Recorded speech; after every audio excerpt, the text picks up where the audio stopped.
The Crab and the Wave. Once upon a time, on a golden seashore where the sun painted the sand with warm light, a little crab wandered joyfully.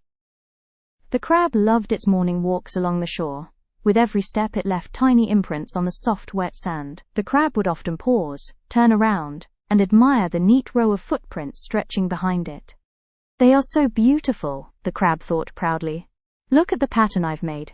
No one else can make footprints like mine." With each new line of marks, the crab's heart filled with happiness. It felt as if the footprints were proof of its existence, proof that it mattered. But then, without warning, a large wave rushed toward the shore. With a crash, the water swept over the sand and, in an instant, all of the crab's footprints disappeared. The crab's joy turned to sorrow and anger. "Oh no!" it cried.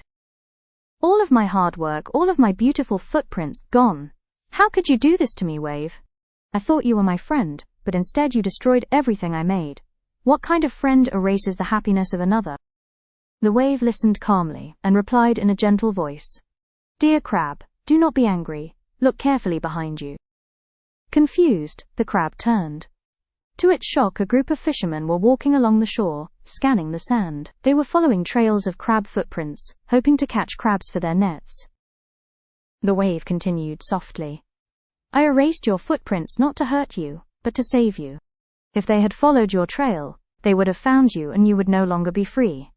Sometimes, what looks like destruction is really protection. What feels like loss may actually be a gift." The crab's eyes filled with tears, but now they were tears of gratitude. "Oh, kind wave," it said, "forgive me for doubting your friendship. I didn't see the danger, but you did. Thank you for protecting me when I thought you were hurting me." From that day on, the crab no longer complained when the waves washed away its footprints. Instead, it learned to trust that everything happens for a reason, even when the reason is not immediately clear. Moral: what seems like a setback may actually be protection in disguise. Not all losses are truly losses. Sometimes they save us from greater harm. Life's delays, detours, and disappointments can be hidden blessings. Trust that every event has a purpose, even when it is not visible. Gratitude, not complaint, opens the heart to peace. If you like my story, please like, comment, and subscribe.